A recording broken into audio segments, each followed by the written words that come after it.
And joining us now from Washington, D.C. is Omar Baddar of the Arab American Institute, and in Miami, Florida, a member of the AIPAC National Council, Harley Lippman, who is an AIPAC activist, not an AIPAC employee. Omar, let me start with you. The claim that Jews are using their dollars to buy power in America is a classic anti-Semitic trope, and Ilhan Omar apologized for it. Was she wrong to apologize? First of all, she did not make the claim that Jews were using their money to influence politics. She was talking specifically about AIPAC, which is largely acknowledged as one of the more powerful organizations in Washington by the admission of members of Congress themselves and by the bragging of AIPAC officials themselves as well.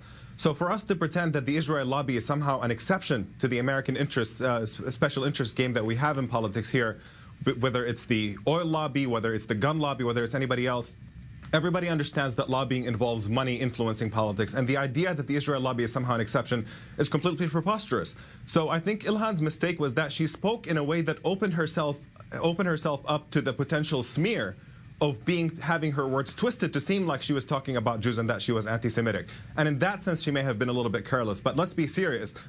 Basically, she is the victim of a smear campaign that twisted her words to make it seem like she was talking about Jews when she was not. AIPAC does not represent all American Jews. There are plenty of American Jews who oppose Israeli policy and are horrified by the kind of policies that AIPAC is pushing for, which are very damaging both in the Middle East in terms of efforts to push for peace and, frankly, also undermining American rights in terms of policies that undermine the First Amendment here at home. Harley, I want to get your reaction for that. AIPAC does use money to lobby. That's the nature of lobbying. And in fact, it used this incident in order to raise more money. Was it not true what Ilhan Omar said? No, it's not. AIPAC does not give any money to any elected officials. What AIPAC does do is exercise its First Amendment rights, and it encourages people who care about this issue to work together and to support the candidates that we have shared beliefs in. Now, insofar as what Omar just said, that she didn't just focus on AIPAC, that's not correct. In her comments, she specifically mentioned AIPAC only, no other organization. So Omar, I agree, if you want to focus on lobbying overall, that's fair and that's reasonable. And that's not anything that could be seen as anti-Semitic. Sorry, Harley, but I do need to ask you, because her statement about AIPAC was in response to a question about who do you think is using money in order to encourage politicians to be pro-Israel. Surely that is a record that AIPAC will be proud of, no? Well, AIPAC encourages people and its members to help candidates. They do, but AIPAC as an organization does not give any money to elected officials. It's a very common misconception. They're really basically an educational organization. But we Omar, have let to me give get the audience Omar, let me get your reaction there, because forget anti-Semitism. What Ilhan Omar said was simply false. AIPAC is not a PAC. It doesn't fund campaigns, and in any case, it spends far less than other lobby groups. Sorry, Harley, but AIPAC is a paper tiger, isn't it, Omar? No. Look, no, I mean, we have to be honest with the audience. Here's the thing.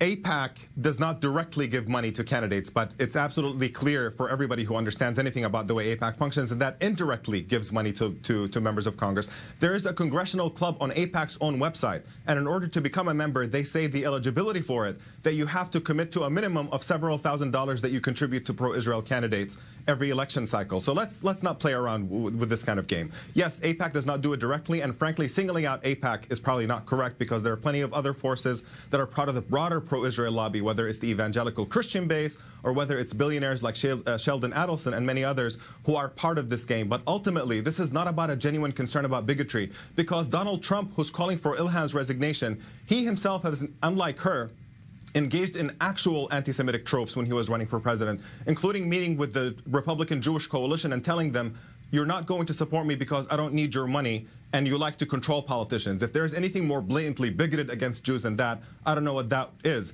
So this is not about bigotry. This is about intimidating and smearing and silencing anybody who dares to question the Israel lobby and Israeli policy towards the Palestinians, which is extremely destructive and unjust right now.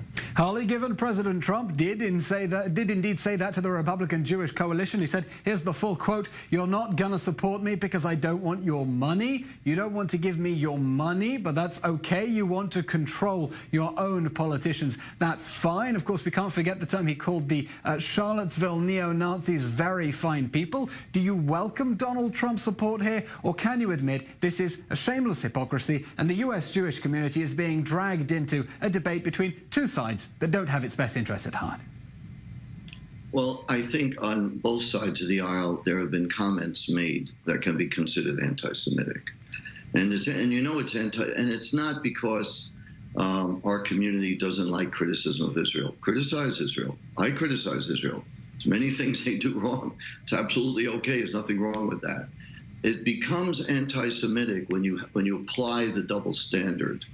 When, for example, at the UN, when the UN has more resolutions against Israel in terms of human rights violations than Cuba, North Korea, Iran, China, and all those other countries combined, you know that it's anti-Semitic because Israel is a functioning democracy. It has its flaws and problems like America does as a democracy, but it is a democracy. And what she said, when she said that Americans are supporting Israel only because of money, and said AIPAC, that's not correct. The reason why Americans support Israel is, one, because of shared values.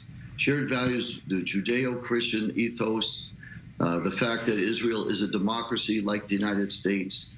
Israel is an ally of the United States.